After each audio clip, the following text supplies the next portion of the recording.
Hey, everybody. Thank you so much for tuning in today to Deborah Kobylt Live.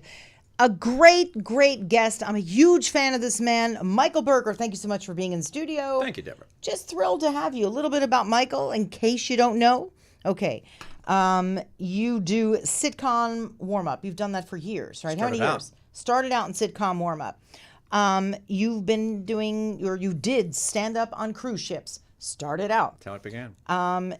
TV host, daytime talk, game shows, over 4,000 hours where you hosted. You've interviewed everyone from Oprah to presidents. Okay. Corporate speaker and an author. You've written 4 books? 3. 3. Okay, I've added one. So, because I know you're writing another one. So let's say 3.5. Anyway, thank you so much for being here. Thanks for having me. I'm a fan of yours as well. As you know, yeah, he reached out to me. I reached out to you. I'm really happy to have you on. Okay, where do we start with this man? I'll tell you where we're going to start. Cruise ships. Because, you know, I've been on cruise ships, and there's always a guy up there doing stand-up, and you're thinking, who is this guy? Well, this guy was Michael Berger, and you worked back in the day. Back in the 80s, I was doing stand-up on cruise ships, which were much more fun than doing comedy clubs. And I thought, this is showbiz. You had a band behind you. I fell in love with a dancer. Life was great on ships. You know what I love? You said that you kept 1,500 people from going to the buffet, the food buffet. That was, to borrow Oprah's line, that was my aha moment. When I was able to keep 1,500 people from getting up, leaving my show, going to the buffet to eat once again, I realized, well, maybe I can hold a crowd. Maybe I'm ready for land. And sure enough, years later, I was. But my discovery really was at sea. Tell me how that happened, because there's lots of people and they always wonder how did folks get discovered. So you were at sea. It seems glamorous, but it's really not. It's like any other job. You're stuck on the boat, right? But I saw this as a great opportunity to kind of learn your craft, because you really did have a captive crowd. Where are they going? They're on the ship. They're not jumping ship unless you were so bad. But yeah, had you get off on port, which they did for one comic. It's a famous story. They were so unhappy they kicked him off the next port. So I was worried about, wow, these people are going to see me at the buffet again after my show. I hope I do all right. But I'm doing stand-up one night on the ship, and the cruise director comes up to me and says, hey, could you do me a favor? He goes, could you MC the passenger talent show for me? I have other things to do. What were those other things? We'll get into that later. This was the 80s, and he meant it as a verb. You get the idea. Yeah. So I said, I'd be happy to fill in. So I MC'd this passenger talent show where these guests would come up after, you know, a couple of pops of tequila in Ensenada all day, 1,000 people in the showroom, and they would get up and, I mean, if I told you the acts that I saw, this is pre-America's Got Talent. This was, let's see, I had an 85-year-old woman get up and tap dance to the Lord's Prayer. You don't say that all the time, right? I had 85-year-olds tap dancing, yes, to the Lord's Prayer. I don't know about that one. Well, she was adorable because she had done the cruise many times and had an act ready. And she was standing back behind the curtain, and she goes, just let me know, and I'll roll out. Well, the ship listed, and this poor woman yelled and rolled a little out of sequence, and yeah, we had to drag her back and preset her. So what I discovered from emceeing these shows is that I had more fun doing that than my stand-up. I'd chat with the guest and then turn them loose. Somebody comes up to me after one of these talent showcases and says, hey, you're good at this. Do you have a tape? I know somebody at NBC. They're looking to do a new game show, a pilot, and they're going to go with somebody unknown. I go, well, that's me. I'm not known. They don't even know me on the cruise ship. I'm on a ship coming back from Ensenada, right? I couldn't be further from show business. They said, do you have a tape? I said, sure, I got a tape. Deborah, I have no tape. So I go out and I put $2,500 on my credit card, and I buy that old school 2-piece video system where you got to have the camera and then the bass unit and the tripod, and I would lug this on the cruise ship. And I'd set it in the back of the room, and I would videotape. Was it 3/4? It wasn't 3/4. Good memory. But it was pretty analog back in the day where you had it. It's not on your phone. It's all of this equipment. And I taped every passenger talent show I hosted. And I had 6 minutes of what I thought was the best of the best. And I submitted that tape. And the executive at that network calls me in. He goes, do you know why you're sitting here? I said, yeah, this Mary Stack was nice enough to refer me. And he goes, no. He said, that's that last interview you had on that ship. An 85-year-old guy, coincidentally, another 85-year-old. They're all 85-year people. This is the cruise ship. Yeah. We had a large Leisure World contingency. He and I were going back and forth, and he says, hey, you must be saying something very funny, but I don't get it. Grabbed the mic out of my hand. And I looked at this guy like I wanted to hug him. Big laugh, and that's how I ended my tape. And he said, the reason you didn't come back over the top and try to get another joke out at his expense, is the reason you're sitting here. He said the instinct of a host is to make someone else look good. And he said, you let that guy shine? And I got the show. I got a pilot for an NBC game show, which I quickly realized getting the pilot is just part of the process because it didn't get picked up. And let's jump a little bit. Yeah. What that executive said to you. Yeah. You were inspired by Johnny Carson. And what did he always say? Johnny's got the most profound thing I've ever heard about hosting. They said, why are you successful? And he said, well, I got a great cast, I got great writers, but here's the line. I never try to be the best guest on my own show. Right. It seems like that penetrated. It did. You know, because I think it carries over not just to what we do, but in any line of work. As you know, I speak on the corporate circuit. When you can make the conversation about someone else, when you don't have an agenda, if you're selling somebody and you want to get your speech out, take a beat and see if you can start a conversation. Have a moment with somebody. Well, you're all right. It's like with anything. You go to a party. I mean, who wants to hear somebody talking about, you don't want to talk about yourself. Ask about somebody else You're first. right. And people love to open up. We're starved for anything that's authentic in this day and age, in this culture, where it is sound bites and people putting on an image on social media that they want to be, and it's not the authentic life that they're leading. To have a conversation with somebody where they're actually listening, maybe it's the first time in that day where someone's actually paid attention to them. Well, I think that's why podcasting has really taken off because, of course, there's network talk shows. But there's so many people who have a story to tell and they're not able to get it out there. Right. Hence podcasting. And anyway, long form. In long form, exactly right. Where I don't have to cut you up and just snip you together in a 5-second soundbite. It's like, what? When we had our morning talk show, Mike jumping around, Mike and Maddie, ABC, you get 6 minutes with a guest. If it's a big guest, maybe 12, and you got to cram their life into 12 minutes. And you've got to promote what they're on there for. That's right. That's a whole nother thing. So first you got to promote it, then you talk a little bit about them, and then off they go. Yeah, no, I got Well, you and I had this conversation, and we're on the same page with this. I tell a great story of interviewing, who was it, big singer, Robert Goulet, and he was telling the story of how he got started. And in the talk show world, a producer will call you the night before and do a pre-interview and make the notes and then get an arc to the interview. And they stand behind the camera. They do this to this day on Kelly and Ryan. With the giant cue cards. Ask this question, right? So I was getting this card waved at me going, let's get to the story he told in the interview the night before. What she did not hear, he was telling the story of why he got into the business because on his father's deathbed, he said, son, you're born to sing. Do that. I mean, we got chills. And at the end of the show, she comes up. She goes, you didn't ask the question. I said, did you hear what he said? She goes, no. She's glued to her cue card. Well, but this is a bigger message about life and conversations we have, about being other-centered and having someone else, listen to learn, not respond. Yeah, that'll never go away. Telling a good story. It's funny, when television was, and still is, in its heyday, people would say, radio's going to go away. A good story will never go anywhere, and telling and hearing somebody's story. I tell people when I speak on the corporate circuit, I like saying the person with the best story wins. Have a story to tell, and people will use your product, use your service. Give them a reason to listen. Make that story compelling. Be great at what you do. People will be the path to your door.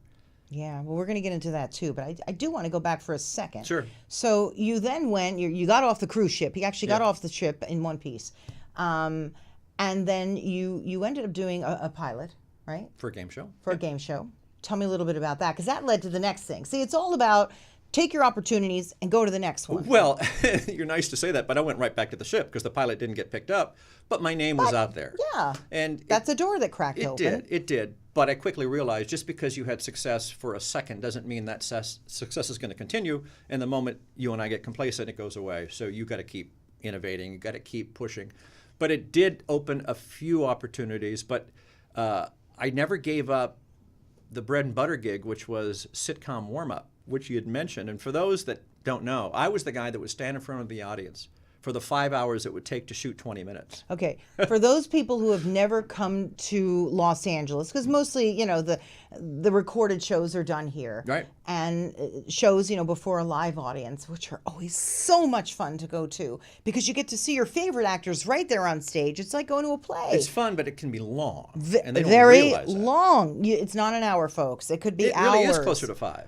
Yeah, closer to 5. So this gentleman was hired to entertain the entire group of people in the audience, sitting there going, I thought this was an hour, I'm starving. Well, what happens is they'll do 15 scenes, let's say, in Right. a 30-minute sitcom. But they'll do each scene 3 or 4 or 5 Right, times. because of the direction of the camera.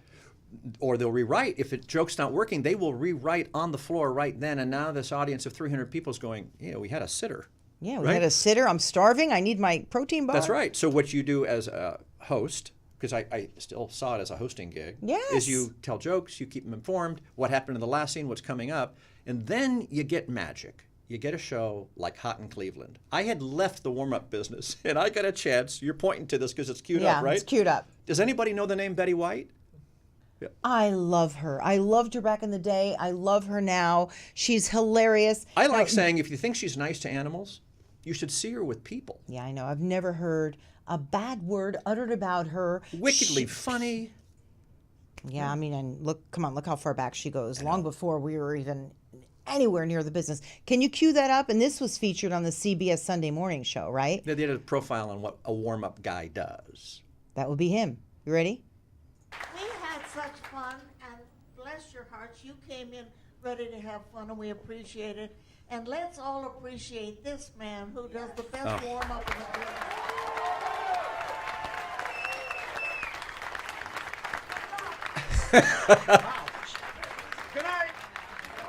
How do you top that? I was going to say, that was an incredible moment. Because what do you say to Betty White? And you were so distinguished there. You took the compliment, and then you just said, good night. Can't top it. That was the top of the show. It almost probably shocked you a little did. bit. It's It like, did. wow, that just came from one of the greats calling me out. I could almost see a little teeny tear in I'm your eye. telling Am you, I it was right? a blessing from the Pope. Yeah, that was Valerie great. Bertinelli, Jane Leaves, Wendy Malick. That's the cast Okay, of that show. let's stop. I Yeah. want Valerie Bertinelli here. I love her. She's an Italian girl, Valerie. I just have to get in touch with her people, She if you just will. got nominated for an Emmy for I her love cooking her. show. No, big fan, Valerie. Come on, Italian girls. I can make that I happen. know you can. I know. There's a few of them. I'm just going to give you my little list to go, okay, look. Here's a Betty White story for yeah. you. So you got this live audience, and you got the show unfolding, and there's this awkward pause right in the middle of taping. And Betty goes, you know, if no one's saying anything, it's probably my turn. She had the director say, hey, we have to go back. And she goes, how far, the pilot? She had line after line. I love there was an interview with her, and then I think you said, you laugh a lot, and she goes, no, that would make me sound like an idiot. Oh, that's but right. she was so funny in that interview. She was so full of gratitude. She loved life. She loved people. At the end of a tape night, they would have her walk to her dressing room, and she wanted people to come say hi. And yet she's 90, and they're saying, don't knock her over, right? En route to She'll her knock you dressing room. over. She was incredible. It's the reason I did the show. Yeah. So so you did. How many shows did you work for, and it paid quite handsomely to warm up audiences? Yeah, I started Come on. out. Gosh, if you want to go back. Oh, why not? The first warm-up I ever did was a dance show called Dance Fever. Dance Fever. With Adrian Zmed. Hate to name drop it, that just happened. And during that taping of that show, Christopher Hewitt was a guest judge and said, hey, would you come do our show? I wound up doing 5 years on Mr. Belvedere. Learning how to hold an audience for 2, 3, 4, 5, 8 hours. Yeah, but isn't that incredible, ladies and gentlemen? I mean, first of all, let's go real back. I mean, you were kind of the class guy who made everybody laugh when you went to school in Long Beach. I did.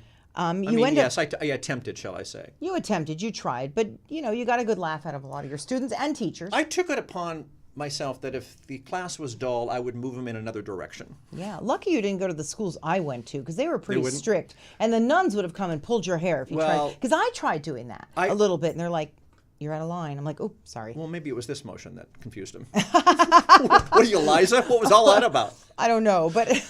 I was blessed with a family that encouraged it, a funny family. Yeah. I had a conversation outside your studio before this thing started, about an hour ago, with a parent who was having trouble with their child raising a kid in this culture where they have to take them to every game, every soccer practice. At 7, they're planning college. And they 8. are being... Trust me, I think how do I say this? My parents didn't love me any less growing up. It's just I wasn't coddled. The house was not baby-proofed. We were raised in a different time. Listen, there was no bumper on the edge of the coffee table. Hit your head, you hit your head. That's right. There was no plastic cover over the socket. I put a knife in there. My dad smoked a pipe. That's why. My mom smoked Kent cigarettes. I walked into the living room. It looked like we elected the Pope. Look, I had Somehow I survived. Yeah, I had that too, though, and it was a lot of smoke in my house. And it was like, oh, come on. There's a couple things I'm glad that changed, but I get your point. Well, you know, to your point. I'm not telling people to smoke. I grew up on a playground that was a death trap. Now you've got Rubbermaid bolts covering. I had sharp, rusty metal edges of steel sticking out on the gym set. Just get your tetanus shot. That's it. We made it, though, didn't we? We did. Yeah. You know, I'm glad that some things are a little better, but to your point of people over parenting, it doesn't work. But I love the fact that you grew up in a funny household. I did. You were funny in school. Being funny was just a great thing because, first of all, it feels good. Doesn't it feel good? Oh. We were talking about that. You make people laugh, and you motivates feel good me. about yourself. They leave happy. It's all a good day. I always try to find that option for the laugh or to make somebody happy. And we talked about this earlier, too. I think all of that is a choice.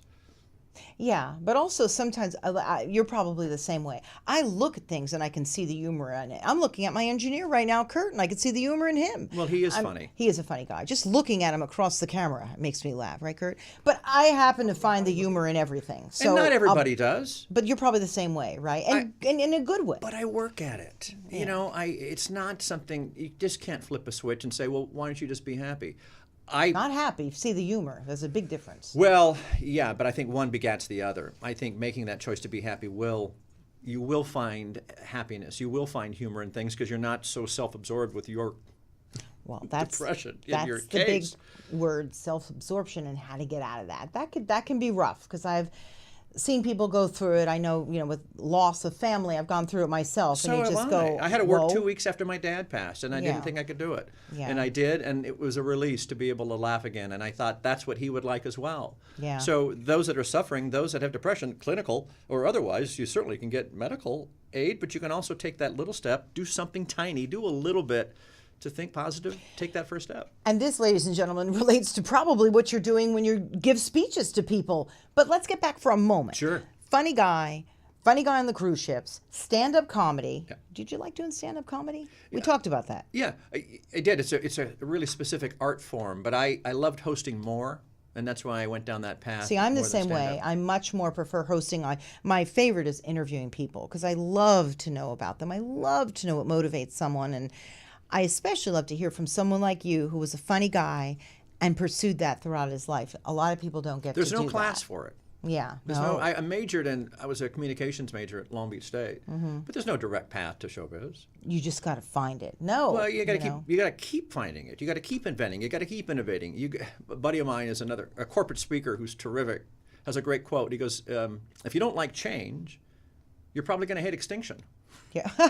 So if we don't keep doing that. something, it'll all go away anyway. So yes, dovetailing with shows that came and went, not your average television show is not going to last. And I realized early on, being on the receiving end of another cancellation, one after another, and I thought they were all good shows. Mike and Maddie, we did 500 episodes every day, loved it. Home and Family, another one with Christina Ferrari, 2 hours live a day. Love Christina. She did work with my friend Kim Douglas also, who I just had on last week.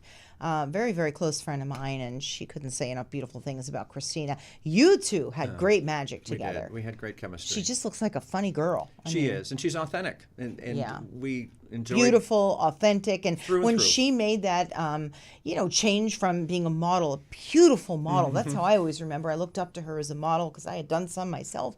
I thought, wow. Well, and then we did on that point. We did a photo shoot together to promote Home and Family. So it was a straight up photo shoot. And I'm looking at the pictures going, oh, you're good at, I know why you did 200 magazine covers. I'm the guy in the end that looks like he got left over here. Yes. That's why you look good. Yes, absolutely. Yeah. She's stunning. Still is. But her of course, her personality is just so vibrant. My goal was to see if I can get her laugh so hard she'd snort. That was my goal. And she every day. did. And she did. That says a lot about a person that's willing to I let snort. herself go. You could make me snort. I'm certain of it. You've set the bar now. I'll see if I can achieve it. So Mike and Maddie, that probably was one of your all-time favorites. It was great. It was morning network. It was the first shot at having a daily show, which I thought, wow, what's that going to be like? That's a real job where you go in and have to be somewhere every day. You interviewed on that show Oprah. Yeah. She was nice enough to to grant us the interview. And what you quickly realize with Oprah is that she is so singularly focused on you at that moment. Nothing else matters. She looked at Maddie and I as if we were the most important people in the world. And you go, well, this is why she's successful. Yeah, but also I just believe in everything that she's been through. And she wants to tell their story. She wants to tell her story. I think she's an inspiring woman if I ever get the opportunity. And I almost did when I was over at CNN to interview her. And it didn't happen because I wasn't there that day. It was Becky's. But she would be But an when you all-time do, get. you will get her undivided attention. That's what we felt. We're just kids starting out, and she liked us. And in Chicago, we followed her. So we were the show that came on right after Oprah. So she kind of took us under her wing. She would play our theme song for her audience when she'd walk out. So we became... We had the power of Oprah behind us when we launched. And that's why Chicago was one of our best markets. We were right there with Oprah for the 2 years we were on. Wow. Yeah. Absolutely outstanding. So Mike and Maddie, and then of course Home and Family, With Christina. right? That dovetailed right after that. So another talented woman I got to sit with every day for 2 years. And that was live, so you literally had things changing on the, moment for moment. I'm listening to you and I'm going, that voice. Did you ever have training, or this is just who you are? Like, I never had voice training, and I can really belt it out if I'm giving a speech or whatever. I'm curious, did you, or this is Michael? This is the class clown trying to figure out a voice I could say. I did a lot of impressions growing up, and you would hear someone else and see if you could mimic that, or use or maybe impersonate the teacher. I had a teacher that sounded a lot like Christopher Walken in college. So when he was talking, I was doing this in the background, and you would hear this, and he would say that. No. Did he ever hear you do that? Sure he did, right to his face. He goes, do me again. Oh, I love that. You got to have a teacher with a sense of humor. You're right. The teachers at Long Beach State were terrific, and you got that feeling that they kind of understood where I was headed. You should teach a course over there. You live right near there. I should. Why That's don't a good you? idea. It's a good. Come I'm on, going to make a note. I'm have my people make a note. Oh, I don't have people. I'll make a note to myself. Make a note, and I'll make a note for you. Actually, you'd be great. I would do that in a comedy, a heartbeat. life in geez, just hearing your stories, just speaking to the class would be incredible. We succeed by standing on the shoulders of those that have gone before us, and I've learned a ton from the people I've met, people I've interviewed, and that is knowledge that only comes with being in this decades. You know what's beautiful, though? The people you interview, because I know it's this way for me, I very quickly will end up friendly with them. We'll have dinner. I'll get to know them. I'll get interested in them and always keep up. Don't you find that in this business? I certainly do. You have friends just from everywhere and every walk of life. A scientist, who I had on right before you, another I'll tell show. you, to that point, Patti LaBelle had come on Mike and Maddie, and she said politely to the producers ahead of time, I'm not going to sing. I'm not prepped for that, but I'd be happy to talk to the two of them. It's Patti LaBelle. So we do one segment, and we just connect. They hold her over for a second segment, and she tells the story of counting the blessings for every day because her sister had died at 50, and she said, I don't know if I'm going to make it, and now I'm 50. She said, I really like you guys. In 12 minutes, we got to know a guest, Patti LaBelle in this case. I said, do you like us enough to sing? And they grabbed the mic, and she sang right there in the chair. None of this was planned, but it goes to your point about sometimes you do connect with someone, and they respond in kind. That's beautiful. Well, you're an easy guy to connect with. So let's talk about some game shows that you've done. Some were traveling, and you did them in front of a live audience. What was your fave? I mean, I would guess Match Game? A couple. The crown jewels of game shows to me are The Price is Right and Match Game. So The Price is Right was doing a live touring show. Same thing with Family Feud. And it'd go around the country, and you'd go into a casino and fill up a showroom of 1,000 people, and they'd come on stage and get a chance to play the show. Yeah, I covered one of those, but I think it was Pat, and it was Vanna, and they were doing it in Atlantic City because I went to school in New Jersey. And I was, I had a big reporting job there in Atlantic City, and I went to see, the live performance of their show. Yeah, but the difference with that show is that was going to air. What we did never aired. This was you're right. This was a live event. You're right. But it gave people an opportunity to connect with the show. What it did for us as hosts is train us in the event. We get tapped to host when Bob Barker stepped down. So there were a handful of us that said, please. It's like being in the minors in baseball and getting called up to pitch, and we were all ready should the day come Bob steps down, and when he did, you would have been great. Well, I mean, Drew's fine, but you would have been great. A totally different choice. Your words, they not went mine, with. but I'll call some people.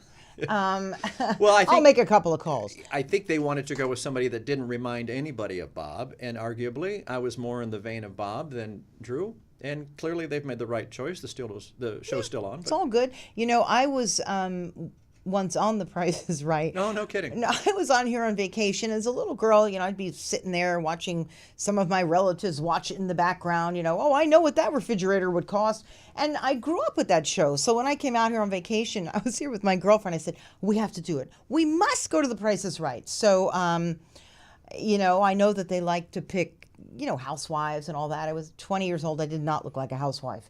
And I was at least in the audience, and I'm thinking, over here, pick me. I never did get picked. However, on one of the anniversary shows, I did get to cover, and I got to go on stage, which was really fun. And I said to the gentleman, oh God, I'm forgetting his name, who calls you down, like Deborah Zara, because that's my maiden name. Right. Come on down. Probably Rod Roddy at the time. Yeah. And he did it for my story, my CNN story for CNN Entertainment. That made my day. Well, that's exactly the point that the production company made, that, hey, let's put the show out there so people can connect. I did the same thing with Wheel of Fortune. We did it live in Vegas, and people came in and got a chance to play. The difference is, with Wheel of Fortune and Jeopardy, they screen those contestants. What we did is pick their name out of a bingo ball, and you had people that couldn't speak. They might have been drunk, and they got up to play Wheel of Fortune, and it was a hysterical show because you had people that maybe would not make the cut otherwise. Right. So we had a puzzle up there. The puzzle was cassette deck.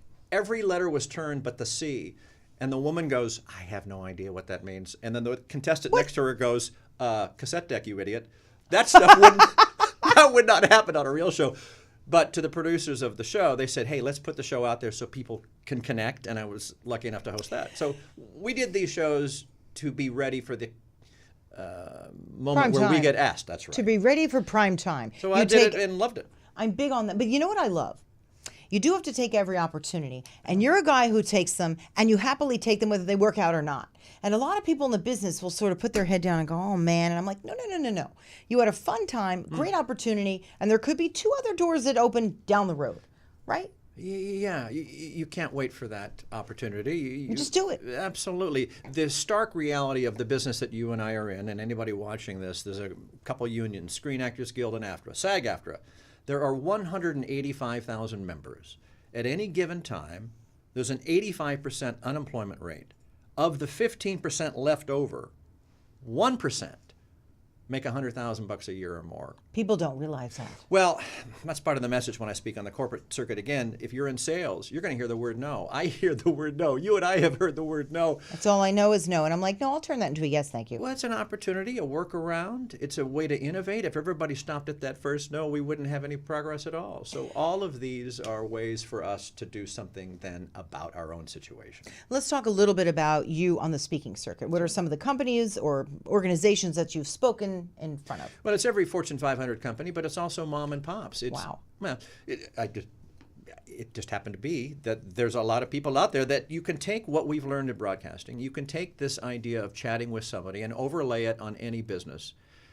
I tell companies, Verizon. You've done work with Verizon. Yeah, I was their keynote for a couple of years. Yeah. Sure. You know, they have a dynamic where they are customer facing and they've got people coming into the stores. And how do you connect with someone? By not making them feel stupid. Well, I just got back from the Apple store yesterday, which is always a nightmare when I think I have to go there. And they were so nice with me. I'm like, wow, somebody's been teaching you what to do. Well, you make a good point. You need to be smarter than the person you're going to help. And you got to be, I like saying, you need to be a master sommelier, not a waiter. So here's a message to companies that I work with. A waiter can bring you a drink, right? A master sommelier will select the perfect glass of wine based on your budget, your palate, what you're having for dinner. And they do this 2 ways. They do it because they know more about wine than you do, but they also do it because they ask you, Deborah, what would you like? You want a buttery Chardonnay? Do you want a little Meritage with some tannin kick at the end? Geez, Michael, I don't know. Do you see what I'm saying? Right. So answer this. How would you come back at me? Well, I'd describe what each wine has, which would pair nice with your meal, what kind of flavors do you like? And the point is, I've not given you one choice. Right. That's why I asked you. Right. You came back at me with choices, made me feel good about it. Well, now you pick. And so when you're working with people, whether you're a manager, whether you are running a business, get your teams, get your people as master sommeliers, not waiters, so they can They can offer a reason. You don't have one size fits all in any organization. So prepare them, be smarter than the person you're calling on, and they'll get a path to your door. Yeah. I think that maybe applies to us too. Just let's be good at what we do. I've done a lot of podcasts, and none of them had a pre-interview. Deborah called me yesterday and said, hey, can we talk about what we're going to talk about? We were on the phone for an hour. We were. I don't even want to know what we're going to talk about. I just want to know about you so I can weave stuff into our conversation. And I'm hesitant to do it because I don't want to do that either. When I did the talk shows, I never met the guest beforehand. I wanted to see them for the first time. But we certainly had our homework to do. You had homework. Yeah. Well, you know why I do it? Very often I will interview authors. And sometimes I almost wish they had a little bit of media prep, which I will help with, but not my own people I'm interviewing, because sometimes they can just be very much like that. And I'm thinking, I didn't need to pre-interview. But you want to know why I did want to? Because you've done so much. And I thought, what should we cut through to? I mean, come on. A guy who's done, 4,000 hours that you've hosted shows? Come on. How do you get that into a podcast for half an hour? Well, it's necessity. It's the reason for the books. It's the reason for anything. There's a certain point where they stop hiring you in the business. And I'll tell you, I told you the story yesterday. I'm hitting 40 at this moment, and my agent and I are sitting in the office of a network exec. And the woman goes, look, we know who you are, Michael, but here's the thing, which is never a good sign when they say that. Here's the thing. Should I hit the door now? It's like... She goes, we know your work, but we're going to hire somebody that looks like the person we want watching us. And I thought, well, I can be a lot of things, but I can't be 22 again. You know what I mean? They were going after a certain demo. Well, you were a very cute 22-year-old, but sorry, you can't do it. Well, right. So you embrace where you are now and then move on, because if not, then whom? You want to sit in the corner and just rock with a blanket on your legs? That gets me... Come on. That gets me thinking actually a little bit about ageism. Yeah. I don't believe in it. I actually think there's so much work for people that are, I'm just going to call it over 40. And I don't even care if you're over 60 or 70, just let's call it over 40. There's a lot of us out there buying stuff, going on cruises, traveling around the world because we've got the money. So advertise toward us. And probably if you're 50, you don't want to hear from somebody who's 24 telling me about a trip that they probably weren't on. And if they were, went with their parents. Do you know what I mean? I get every demographic, and I would be lying to you if I told you, could you move the camera back another 700 feet? I get it. I'm not thrilled, but then you embrace it as well, because that's the only choice. But there's a lot out there for us. And by the way, and we're going to get into your books for a minute, with the web, YouTube, Facebook, there's so much that you can do out there, even yourself. Why don't you go have your own game show out there? You'd be hysterical. You're right. When people say it's tough to crack this business, well, crack it yourself. There's more opportunity than ever. Starting a podcast, doing any of this, just do it. Inexpensively. Back in the day, when I was putting my demo tape together, I didn't have an editing bay, and I would sit with a gentleman at $150 an hour with about 25 tapes, all marked with time code saying at 9 seconds go here at 9, and I know the whole time code thing because it wasn't even long ago that we got away from it. I got to be honest. But I literally stopped doing it because I ran out of money. Going, we have to stop. Right now on my MacBook Pro with Final Cut 10, I can edit my own stuff, and we're captains of our own industry here. I know that you talked to me a little bit about that you were possibly working on a project of doing like a game show network kind of a thing, or maybe I read that. You didn't tell me that, but I read it somewhere. There are two things in the works that I'd be happy to share with you when it happens, but right now that's all they are. Does it have to do more with game shows, or? It's really a lot about you. Do you know how fascinating I would be? I should be your first guest. I can be your co-host. People I can say, do it all. hey, how come you're not on the air? My favorite story about is full of humility and the reality of not being on the air as much as you'd like to be. Raised Catholic Church. Long Beach. I'll tell you the church, St. Bartholomew's. I'm sitting there at 8 o'clock Mass, and a woman 2 rows up, if I may say, a little overdressed for 8 o'clock Mass. Black dress, pearls, looked like Mrs. Kravitz from Bewitched. Are you with me? So the moment the priest says, hey, turn and say, peace be with you, I'm behind her, right? She turns and goes, what happened to you? I said, what? She goes, used to be on TV. What happened? I said, turn around. We're at the blessing. What are you doing? I didn't have the time to explain her during Mass the demographics of why people age out or not age out, or why people are no longer. It's not that we have a choice saying we got done doing TV. It doesn't work that way. But I'm just saying, if you want to do something, it's out there for the taking. I'm doing Get a it. camera, You're get a doing phone, it. and you can do it. Now, I actually find it very freeing because when I have 3 boys, and I thought, I want to start doing something again. And I called over at the network, and they said, come back. They were very kind. It's the Wild West now of media. Right, but I didn't really want to be there 5 days a week and be pounding on doors and, doing live shots at 11 at night. So I said, let me try my own gig. You can do it. I mean, not you, but all of us. We can actually go out there and do something. It's very exciting. I think so. I say that to anyone. Yeah, so you do your speeches. You may or may not be doing another show soon. We'll find out. But you've written, I said 3 books. One of them, absolutely necessary, bulletproof tactics that will put you in high demand. Clearly, this is really for anybody. But you also use this very much for your business clients. Yeah, takeaways. So, what do you do to get from point A to point B? How do you inspire your troops? How do you navigate the corporate world? You have everything in here. How does AI teach us? Or what does AI teach us? Well, it's called homology. There's a confluence. There's a blend now of both people talking to you and then robots coming in. You got technology. You've got companies that say, I can't sell anything. Amazon has got me cornered. Well, what you do then is you offer something they can't. You offer some service. You offer, I keep saying to these companies, don't discount what you do. Don't discount your product. Don't discount your service. Discounting is the crack cocaine of marketing. You know why? Because I lower my price and you want it. Now I got to do it. Now it's a zero-sum game. Offer them something that they can't get, which what would that be? Value.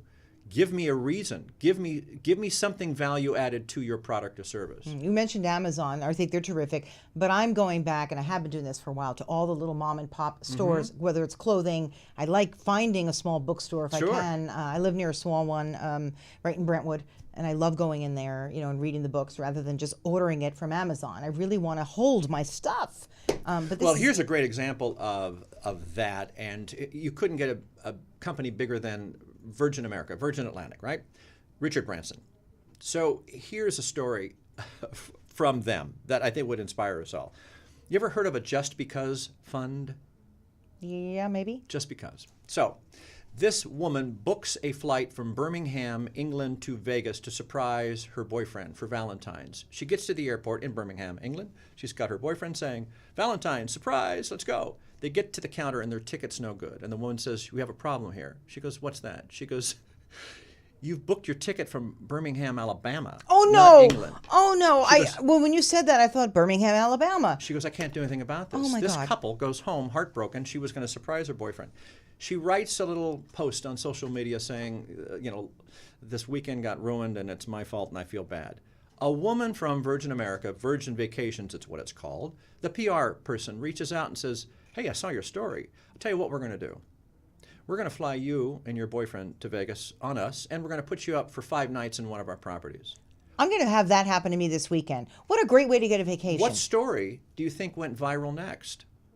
How nice the airline was? So the woman says, we have something in place at Virgin Holidays, Virgin Vacations, called the Just Because Fund. And we do it not only because it's a good marketing ploy, but because we also do it because it's the right thing to do. So here's a company as big as they get, still concentrating on one person at a time and making a difference. That's how you succeed in business against Amazon and anybody else. Very brilliant. And they saw a hashtag saying, a Virgin Atlantic or Virgin American. They thought, oops, very smart marketing. Absolutely. Very, What'd that very cost? smart. People can become unpaid spokespeople for your brand if you give them a reason to get out and promote you by doing something nice, doing something inventive like that. I remember that. Okay, The Coloring Your Way to Success. This is a beautiful book. Thank you. I didn't color any, I will tell you, but I looked it up, and you know what I love best about this? What's that? Best. I love the little quotes that you have in here. Well, there's 52 of them. 52, because one a week, right? That's right. Nothing gets past me. I like this one, and you even said this one to me. Today's home runs don't win yesterday's games. It's true. It's like it's great Babe Ruth that you had quote. to success, right? But then get up the next day and try to do it again. I love that. But I love this. Well, with a certain amount of success, people can become complacent. And they go, well, look what I did for you. Look at what I built. Look at all the work I've done. And then the answer generally is, so what? Here's another one. Oh. Luck is not chance, it's toil. Fortune's expansive smile is earned. Luck. Yeah, people think luck is going to happen to them, and they're going to wait for it, and it'll solve all their problems. Nothing about luck is hard work. There's no such thing. I mean, unless you're in the opportunity and then maybe something Well, happens. It's like, I that believe was lucky things can happen to us, but I'm saying don't use that as your sole source of income. Yeah, no. Well, with luck, you have to put yourself in the situation, and then maybe you get lucky, right? Well, Just and like with this identify it, business. like we were talking about. This whole book came about because I walked into a nursing home. My mom, the last couple years of her life, was in a nursing home, and she had been handed a coloring book that had a balloon and an elephant. I thought, oh my gosh, That is so insulting to these people who've had huge lives. And Kurt, I know we have a couple minutes. I could see him going like this, like hurry up. So we're gonna have to end this in a minute. But yes, so It you went. inspired me to put a coloring book together, but kicked up. So I took 52 of the smartest things anyone's ever said since the beginning of time, buried the quote in artwork, and as you color, you love discover. this. But then I offer a worksheet. I define the quote. I ask you 3 questions about the quote, and then I give you your Oprah Super Sunday takeaway. My favorite quote in there is the last one, which is, "It's okay to look back, but a waste of time to stare." How often do we get paralyzed by all the stuff that has happened to us in life and we can't even move forward? I'm telling you to look forward. Happens to all of us. It's been happening to me lately, a couple days ago. And Let it something that's go, been Frozen. Let it go. Come on. Still just no something snort. I keep was like, trying to the end. I will snort. We have to like spend more time together, and I'll give you a snort.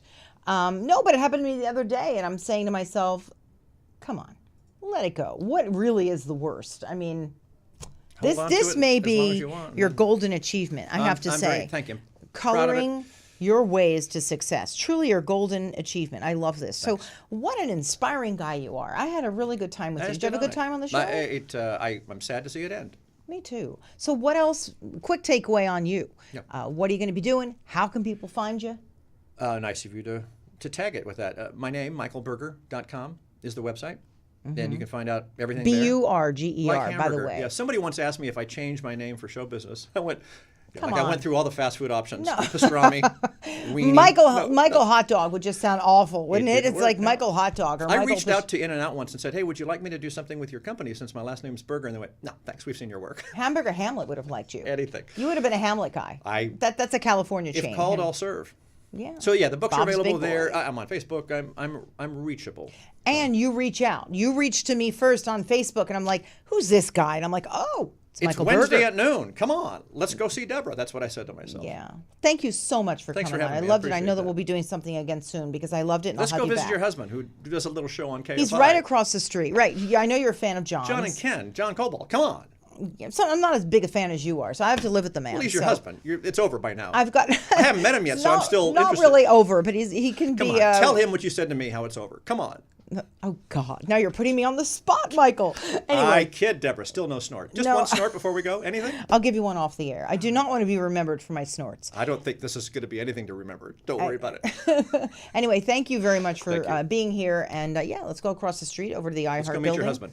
And thanks for being here. MichaelBerger.com. Available for anything. For stand-up, you can open up your crowd. That sounds wrong. What? Let's set the bar a little higher than open for anything. Well, sort of anything. Stand-up, Corporate speaking. corporate speaking. Put a show together. I'll host it. Yeah, opening up crowd.